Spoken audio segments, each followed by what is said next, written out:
हाँ जी, नमस्कार, राधे राधे, हर हर महादेव। मैं आपका आचार्य देव। आपके राशि पे शनि महाराज की ढैया आरंभ हो चुकी है।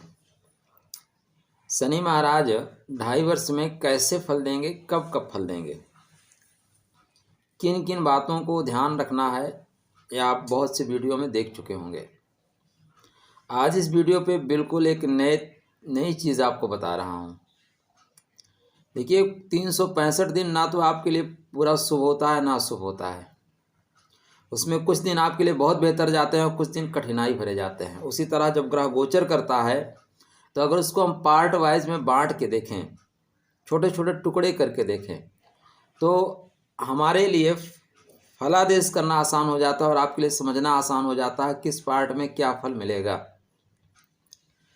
तो पहले दो पार्टों में इस वीडियो को बांट के बनाएंगे। एक पार्ट तो ये होगा कि शनि देव आपके वृश्चिक राशि वालों के चतुर्थ भाव में जब चल रहे हैं तो क्या फल देंगे, कैसे फल देंगे।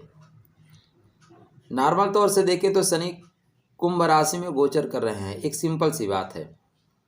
लेकिन कुंभ राशि का जो पार्ट है ना, वो कई हजार करोड़ किलोमीटर में है, थोड़ा बहुत नहीं है।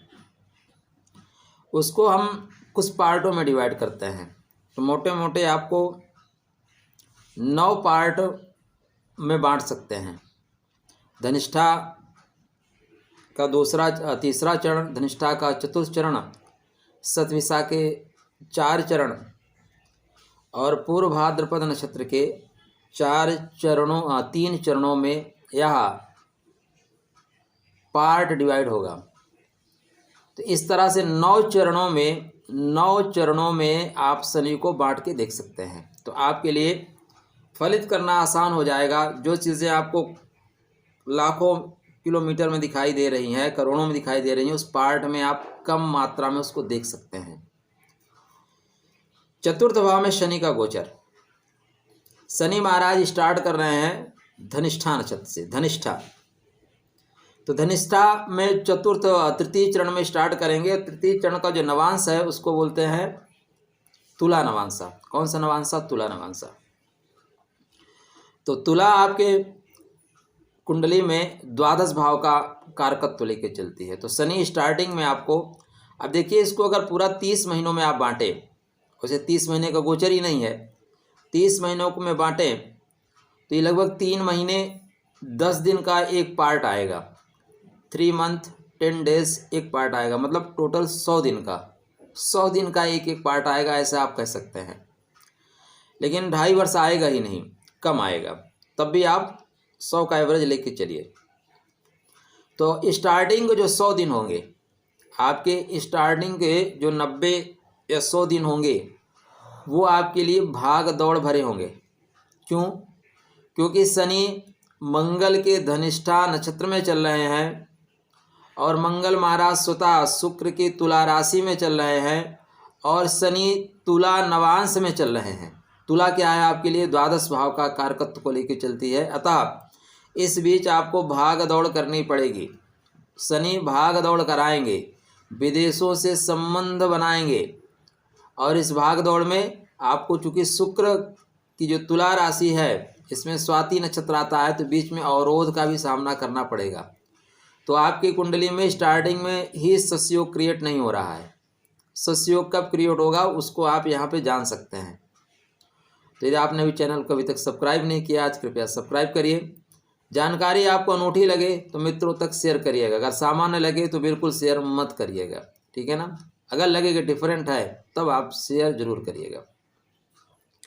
तो धनिष्ठा के स्टार्टिंग के जो चल रहे हैं कुंभ राशि में, वहाँ पे आपको सफलता मिलेगी, किंतु भाग दौड़ ज़्यादा करना पड़ेगा। पूर्ण सफलता भी नहीं मिलेगी, क्योंकि तुला पूरी सफलता देने के लिए नहीं बना है।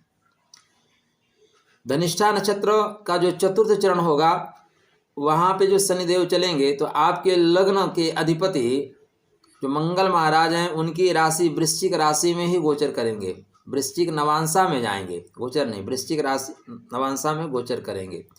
तो ये जो 100 दिन होगा, ये 100 दिन आपके लिए बेहतर है, क्योंकि वृश्चिक आपके लगन है और शनि महाराज चतुर्थ में जा रहे हैं, तो लग्न से चतुर्थ और यहाँ से देखें तो दसम दृष्टि वाली बात ही बनेगी, 10वीं दृष्टि वाली बनेगी।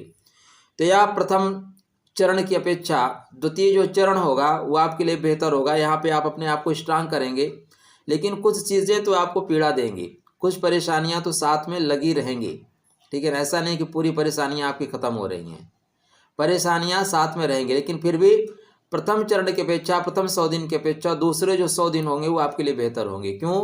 क्योंकि जो नवांश है ना, नवांश एकदम की पॉइंट है, वो जाके बताता है कि यहाँ पे ग्रह को क्या करना है, कैसे करेगा। तो वृश्चिक नवांश होने की वजह से वो सारी चीज़ों को आपको प्रदान करेगा जो आपको चाहिए, जिसके लिए आप प्रयासरत हैं, वो चीज़ें आपको मिलेंगी। इसके बाद शनिदेव अत्यधिक शक्तिशाली होंगे। शनि एक्चुअली सतविसा में धनिष्ठा में शक्तिशाली कम होते हैं। धनिष्ठा मतलब सेनापति का घर, सेनापति का एरिया, और शनि मतलब वर्किंग मेंबर। वर्किंग मेंबर सेनापति के एरिया में काम करेगा ना, टू द पॉइंट काम करना पड़ेगा, कहीं कट नहीं मार सकते। इसके बाद शनि सतविसा नक्षत्र में जाएंगे, सततारका नक्षत्र बोलते हैं इसको। राहु का नक्षत्र है, भेषजा शक्ति लेके चलता है। यहाँ पे राहु शनि को असीम संभावनाओं की ओर इंगित करता है कि तुम क्या हो, तुम्हें पता ही नहीं है, तुम क्या कर सकते हो। तो यहाँ पे शनि राहु की शक्ति लेके चलेगा। राहु क्या है? राहु डिसिप्लिन को नहीं मानता, राहु नियमावली को बिल्कुल फॉलो नहीं करता। बोलता है जिसके हाथ में लाठी उसी की भैंस, तो शक्तिशाली होंगे। अब सतविसा नक्षत्र में जब प्रथम चरण में चलेंगे, मतलब दूसरे 100 दिन के पश्चात, तब आपको धनु नवांश में चलेंगे। ये इंपॉर्टेंट चीज़ है, यहीं से आपके कुंडली में सस्य योग क्रिएट होना शुरू होगा, ठीक है ना। सस्य योग आपकी कुंडली में यहीं से क्रिएट होना शुरू होगा। जब सतविसा नक्षत्र में गोचर करना शुरू करेंगे तो गुरु का नवांश मिलेगा। गुरु आपकी कुंडली में धनु का कारकत्व लेके चल रहे हैं, धनु का प्रभाव। नवांश में धनु आएगा, नवांश में क्या आएगा? धनु। धनु कौन है? धनु आपका धन है, धनु आपका बैंक बैलेंस है। तो यहाँ पे जब शनि गोचर कर रहे हैं तब आपको क्या है? बैंक बैलेंस, मतलब आपको पैसा देना शुरू करेंगे, पैसा देना शुरू करेंगे, पैसा आपको मिलेगा। अब ये 14 मार्च के बाद जाएंगे। कब जाएंगे? 14 मार्च के बाद जाएंगे। मतलब बहुत स्पीड से शनि चल रहे हैं, जो चीज़ें हम आपको 100 दिन में बता रहे हैं उसको बहुत कम दिन में कर दे रहे हैं। तो यहाँ पे सतविसा नक्षत्र में जब प्रवेश करेंगे तो बेहतर परिणाम देंगे। उसके बाद सतविसा नक्षत्र की द्वितीय नवांशा में जब गोचर करेंगे तो मकर नवांशा, मकर मतलब मेहनत करना, मकर मतलब पुरुषार्थ। तो पुरुषार्थ की वजह से आप सारी चीज़ें प्राप्त करेंगे। ध्यान रखिएगा, शनिदेव राहु के सतविसा नक्षत्र में चल रहे हैं, और सतविसा का मतलब 100 डॉक्टरों की एनर्जी, सतविसा का मतलब दीवार के पार देखने की क्षमता, सतविसा का मतलब रिस्क लेने की क्षमता। इस समय आपको रिस्क लेना पड़ेगा। No risk no game, more risk more game. अगर आप रिस्क नहीं ले सकते तो कुछ भी ज़िंदगी में नहीं कर सकते, रिस्क तो आपको लेना ही पड़ेगा। तो यहाँ पे रिस्क आप लेके आगे बढ़ रहे हैं। मकर में जब जा रहे हैं तो मकर में आपको बेहतरीन फल दे रहे हैं, और मकर से जैसे कुंभ की ओर जाना होगा तभी वापस चले आएंगे, वक्री हो जाएंगे।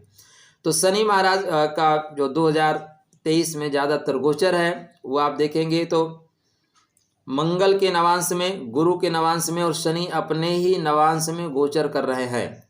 यद्यपि हम देखें तो पूरा इनको फल देना चाहिए। शनि के कुंभ नवांशा का और गुरु के मीन नवांशा का अंत में जाके पूर्व भाद्रपद में गुरु के नक्षत्र के मेष नवांशा का फल देना चाहिए, लेकिन स्टार्टिंग में आपको नहीं दे रहे हैं। ये जो बड़े प्लेनेट होते हैं ना, बहुत वक्री होते हैं, तो ये जून में वक्री हो जाएंगे। वक्री मतलब पीछे लौटना शुरू कर देंगे। तो ये चीज़ें आपको लगता था आगे बढ़ रही हैं, वो चीज़ें धीरे से रुकना शुरू हो जाएंगी। तो यहाँ पे धीरे धीरे फिर से पुरानी चीज़ों को ठीक करने के लिए आएंगे। उससे मेरा मानना है कि जो बड़े प्लेनेट वक्री होते हैं ना, वो बहुत कुछ सिखा के जाते हैं, बहुत कुछ दे के जाते हैं। तो बिसरी भूली चीज़ों को कनेक्ट करके जाएंगे। तो यहाँ पे शनिदेव कनेक्ट करके जा रहे हैं। तो ध्यान क्या देना है आपको कि शनिदेव मंगल के नवांश में, गुरु के नवांश में और शनि के नवांश में ही ज़्यादातर समय बिताएंगे, ज़्यादातर समय यही तीनों में बिता रहे हैं। तो अब आपको ज्ञान के माध्यम से बढ़ना है, शक्ति के माध्यम से बढ़ना है। आपको कोई काम कर रहे हैं ना, तो वहाँ पे पहले सोचना पड़ेगा कौन सी युक्ति लगाऊं। युक्ति बल से यदि आप काम करते हैं, युक्ति बल से। दूसरा, राहु। राहु को अगर आप नॉर्मल ढंग से देखें ना, तो एक ऐसा व्यक्ति है जो एन केन प्रकारेण अपना काम बना लेना जानता है। राहु का मतलब शॉर्टकट, राहु का मतलब मेज के नीचे से, राहु का मतलब भाई मेरा काम होना चाहिए, मेरे को टिकट चाहिए, पैसे जितने लेते हैं ले लो। तो राहु थोड़ा सा घूसखोर टाइप आदमी है। तो यहाँ पे शतभिषा नक्षत्र वो आपको लिंक देगा जहाँ से आप आगे बढ़ सकते हैं। देखिए, ईमानदारी किताबों में अच्छी लगती है, किताबों में ही ज़्यादा अच्छी लगती है। वर्तमान परिदृश्य में अगर आप बहुत ईमानदार हैं ना, तो आप लाइन में सबसे आखिरी में खड़े हैं, क्योंकि इस समय वक्त ही ऐसा है कि ईमानदार लोग पीछे ही है, जो जितना बेईमान है वो उतना आगे है। तो शतभिषा नक्षत्र आपको यही चीज़ें सिखाएगा। यदि आप इस चीज़ों को कनेक्ट कर सकते हैं, तभी कुंडली में ये सारे योग क्रिएट होंगे, नहीं तो फिर आप पीछे खड़े होकर लाइन में ताली बजाते दिखाई देंगे। एक तो ये प्रभाव है। दूसरा, यदि आपके कुंडली में देखें तो ये आपके राशि पे इनका क्या प्रभाव होगा। तो आपके राशि पे जब देख रहे हैं तो शनि महाराज की 10वीं दृष्टि है। कौन सी दृष्टि? 10वीं। जब 10वीं दृष्टि होती है ना, वो कर्म की दृष्टि होती है। तो आपको काम तो करना ही पड़ेगा। क्या करना पड़ेगा? काम तो करना ही पड़ेगा। अब कर्मपथ पर आगे आपको बढ़ना ही पड़ेगा, कोई आपके पास चांस ही नहीं है कर्मपथ पर आगे बढ़ने के अलावा। तो शनि महाराज की 10वीं दृष्टि आपके लगन पे जब पड़ेगी, तो वहाँ पे विशाखा, अनुराधा, ज्येष्ठा 3 नक्षत्रों पे दृष्टि जाएगी। विशाखा मतलब गुरु का नक्षत्र, विशाखा मतलब विशेष शाखा। तो स्टार्टिंग में शनि आपसे चाहते हैं कि आप विशेष शाखा में बटे, मतलब 2 शाखा में चले, 2 तरफा काम करें। आप अगर बिजनेस करते हैं तो एक बिजनेस और खोल लें, नौकरी करते हैं तो बिजनेस के साथ आगे बढ़ें, बिजनेस के साथ आगे बढ़े। छोटा सा बिजनेस कुछ ना कुछ करिए। स्टार्टिंग जो कर रहे हैं कर्क नवांशा में कर रहे हैं, तो स्टार्टिंग का जो समय जाएगा मानसिक तनाव वाला जाएगा। कौन सा जाएगा? मानसिक तनाव। शनि आपकी कुंडली में स्टार्टिंग में निश्चित रूप से मानसिक तनाव देंगे आपको। क्यों? क्योंकि वृश्चिक में विशाखा के 4th चरण में जा रहे हैं, और 4th चरण में जो नवांश है वो कर्क नवांश है। शनि कितना भी बेहतर हो जाए ना, खटाई कितनी भी बेहतर हो, लेकिन दूध में डालोगे तो फट जाएगी। तो बस ऐसी स्थितियां यहाँ पे बन रही हैं। लेकिन इसके बाद जब अनुराधा में जाएंगे तो शनि बेहतर फल देंगे। अनुराधा पे शनि की दृष्टि पड़ेगी तो बेहतर फल मिलेगी। देखिए, दृष्टि का क्या मतलब, दृष्टि कैसे पड़ेगी? जैसे शनि स्टार्टिंग में प्रवेश कर रहे हैं धनिष्ठा में प्रथम चरण में, तो उस पर जो दृष्टि होगी ये आपको विशाखा के अंतिम चरण पे होगी। जैसे जैसे शनि आगे बढ़ेंगे वैसे वैसे चरणों में आगे बढ़ते जाएंगे। ये टू द पॉइंट आप जब इसको करना शुरू करेंगे ना, तब समझ में आएगी। दूर से देखेंगे तो सब सिंपल सा होता हुआ नज़र आएगा, लेकिन जब नज़दीक जाके देखेंगे तो पता चलेगा एक एक पॉइंट कैसे बढ़ रहे हैं। लेकिन जब आगे बढ़ेंगे, 4th चरण में बढ़ेंगे, मतलब धनिष्ठा के 4th चरण में शनि जाएंगे, तब अनुराधा के प्रथम चरण पे शनि की दृष्टि होगी, और यहाँ पे सिंह नवांशा मिलेगा। तो इसका मतलब जो द्वितीय फेज होगा, शनि की द्वितीय दृष्टि होगी, वो कर्म कारक होगी। वो राज सत्ता से लाभ देगी, सरकार से लाभ देगी, पिता से लाभ देगी, बड़े भाइयों से लाभ देगी। यहाँ पे मैक्सिमम लोग आपका सपोर्ट करेंगे। तो स्टार्टिंग जो शनि आपकी ढैया स्टार्ट कर रहे हैं, उसमें थोड़ी सी आपको मानसिक वेदना मिलेगी, मानसिक तकलीफ मिलेगी अवस्था के अनुसार, ठीक है ना। लेकिन द्वितीय जो फेज होगा निश्चित रूप से आपको सफलता देने वाला होगा, क्योंकि सिंह, सूर्य का सिंह नवांश लेके चल रहे हैं। वहीं जो तीसरा फेज होगा वो और बेहतर होगा। क्यों? क्योंकि कन्या नवांश लेके चलेंगे, बुध का कन्या, और कन्या आपकी कुंडली में कामनाओं के पूर्ति का स्वामी है, एकादशेष है, लाभ है। तो हर तरह से यहाँ पे लाभ प्राप्त कराते हुए जाएंगे। तो शनि का तीसरा फेज अत्यंत, अब इसको 7 चरणों में बांट सकते हैं। कितने चरणों में? 7 चरणों में बांट नहीं सकते हैं, 7 चरणों में बांटना ही होगा। अगर आपकी शनि की ढैया को मैं 7 पॉइंट में बांटूं, तो पहला पॉइंट ये है कि प्रथम पार्ट में आपको मानसिक वेदना से गुजरना पड़ेगा। दूसरे पार्ट में आपको राज सत्ता, सरकार या सरकारी नौकरी, पिता इत्यादि लोगों से डेफिनेटली लाभ होगा। तीसरे खंड में, तीसरे चरण में जाएं तो यहाँ पे आपकी कामनाओं की पूर्ति हो रही है, आपको लाभार्जन होगा, अर्थार्जन होगा, पैसा तो मिलेगा। चौथे चरण में जाएंगे तो ये आपको शनि विदेश की यात्रा कराएंगे, शनि आपको बाहर ले जाएंगे, विदेश तक भ्रमण कराएंगे, या शनि आपको भ्रमण ज़्यादा कराएंगे, शनि आपके पैरों पे गति दे देंगे, आपको भ्रमण करना पड़ेगा। ये चौथा पॉइंट आपका होगा। पांचवा पॉइंट क्या होगा कि आप अपने आप को मजबूत करेंगे, अपने स्वास्थ्य का विशेष ध्यान रखेंगे, आपको मान सम्मान की प्राप्ति होगी। ये आपकी कुंडली में पांचवा पॉइंट आएगा। छठा पॉइंट क्या आएगा? छठा पॉइंट आएगा, छठवें पॉइंट में शनि महाराज की जो दृष्टि होगी धनु नवांश पे होगी। धनु क्या है? धनदायक है। धनु क्या है? बैंक बैलेंस है। तो यहाँ पे निश्चित रूप से शनि आपको इतना पैसा देंगे कि आप उस पैसे को बैंक में ले जाके जमा कर सकते हैं। आपके परिवार में वृद्धि होगी, कुटुंब में वृद्धि होगी, धन में वृद्धि होगी।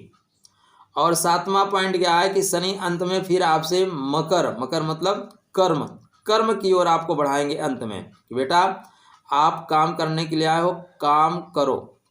तो इस तरह आपकी कुंडली में शनि महाराज इन चीज़ों को लेके चलेंगे। 2 पॉइंट और, 7 नहीं 9 तरह के फल देंगे, 9 तरह के फल देंगे।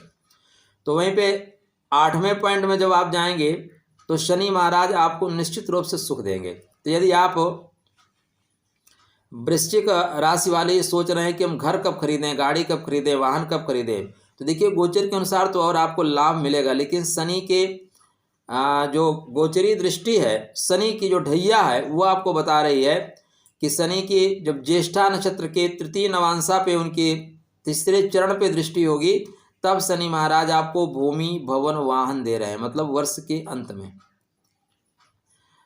यूट्यूब में बहुत आसान होता है, हम आपको एक थंबनेल लगा के देते हैं, शनि देंगे भूमि भवन वाहन गाड़ी, बनेगा सस्योग और कमाएंगे आप करोड़ों। वर्तमान सच में ऐसा नहीं होता। सच में ये है कि टू द पॉइंट चीज़ें जब जाएंगी वहाँ पे तभी क्रिएट होंगी। अब देखिए शनि जब ज्येष्ठा नक्षत्र में जाएंगे, ज्येष्ठा कौन है? ज्येष्ठा मतलब बुध। बुध कौन है? बुध आपके लाभ का स्वामी है। तो लाभ होगा तभी तो आप घर ले पाएंगे, लाभ होगा तभी तो गाड़ी ले पाएंगे। आपके पास इतना एक्स्ट्रा पैसा तो है नहीं कि चलो आप गाड़ी ले लो, शनि का वेट कर रहे थे। शनि का वेट किस लिए करना, आप गाड़ी ले चुके होते। यहाँ पे आपके पास एक्स्ट्रा पैसा आएगा तब तो आप गाड़ी लेंगे। तो शनि बुध का स्वरूप धारण करके बुध को एक्टिव कर देगा कि भाई इस बंदे को पैसा दो, हमें गाड़ी लेना है। तो यहाँ पे आपके पास इतने पर्याप्त पैसे आ जाएंगे कि घर आप ले सकते हैं, गाड़ी ले सकते हैं। ये ज्येष्ठा के तीसरे चरण में होगा, क्योंकि यहाँ पे कुंभ नवांश मिलेगा। और शनि अंतिम में जाएंगे, ज्येष्ठा के चतुर्थ नवांश पे जो दृष्टि होगी, जाएंगे नहीं, चतुर्थ नवांश पे जो दृष्टि होगी वो होगी मीन पे। मीन पे कहाँ पे होगी? गुरु के मीन पे होगी। मीन मतलब पंचम, पंचम मतलब प्रेम, पंचम मतलब धन का लाभ, पंचम मतलब घर का लाभ। तो आपके कुंडली में जो शनि महाराज का 8वां और 9वां प्रभाव है वो सर्वाधिक शुभ प्रभाव है। वहीं शनि का तीसरा प्रभाव भी अत्यंत श्रेष्ठ कर प्रभाव है, क्योंकि वहाँ लाभ ही लाभ हो रहा है। तो अब आपके सामने पूरा खाका तैयार हो गया। शनि आपको 9 पार्टों में 9 चीज़ें दे रहे हैं, ठीक है ना। अगर एक लाइन में फिर आपको बताएं तो पहले आपको शनि मानसिक वेदना देंगे। दूसरे पार्ट में शनि आपको निश्चित रूप से सरकार से लाभ, पिता से लाभ देंगे। तीसरे पार्ट में शनि महाराज आपको पैसा देंगे, शनि महाराज लाभ देंगे, कामनाओं की पूर्ति देंगे। चौथे पार्ट में शनि महाराज आपको विदेश भ्रमण कराएंगे या भ्रमण कराएंगे, भ्रमण ज़्यादा होगा। वहीं 5वें पार्ट में शनि महाराज आपके स्वास्थ्य की परीक्षा लेंगे। शनि बोलेंगे स्वास्थ्य आपका कैसा है, आपको स्ट्रांग बनाएंगे, शारीरिक रूप से स्ट्रांग बनाएंगे। उसके बाद 6वें पार्ट में आप देखें तो शनि महाराज आपको धन देंगे, बोलेंगे बेटा कुछ पैसे बैंक में रख लो, कल को परेशानी आएगी तो काम आएगा। 7वें पार्ट में जाएंगे तो शनि महाराज आपको फिर कर्म करना सिखाएंगे, बेटा कुछ काम कर लो, काम तो करना पड़ेगा। बंधु बांधवों से जुड़ना सिखाएंगे, दोस्तों से जुड़ना सिखाएंगे। 8वें पार्ट में जाएंगे तो शनि आपको प्रॉपर तरीके से भूमि भवन वाहन घर गाड़ी देंगे। वहीं अंतिम चरण में जाएंगे, 9वें पार्ट में जाएंगे तो संतान की प्राप्ति, प्रेम की प्राप्ति, बुद्धि की प्राप्ति, इष्ट की प्राप्ति करते हुए शनि आपके ऊपर से ढैया का समापन करेंगे। क्या करेंगे? ढैया का समापन करेंगे। कब होगा? 2025 तक में होगा। 2023, 2024, 2025 के स्टार्टिंग में जाके शनि समाप्त कर रहे हैं। तो आप अपने 30 माह को 9 पार्टों में बांट सकते हैं, ठीक। लगभग 100 दिन एक पार्ट में आएगा, ठीक है ना, लगभग 100 दिन के आसपास आएगा। तो इस तरह आपके लिए ये जानना आसान हो गया कि किस पार्ट में हमें कौन सी चीज़ें मिलेंगी, तो उस पर हम कैसे फोकस करें। आशा करता हूँ बिल्कुल डिफरेंट चीज़ें हैं, आपको पसंद आएंगी। तो स्वतः अपने मित्रों को भी प्रेरित करिएगा कि वो सब्सक्राइब करें, और आशा करता हूँ आपने सब्सक्राइब कर लिया होगा। आपके लिए मंगल में शुभकामना। राधे राधे।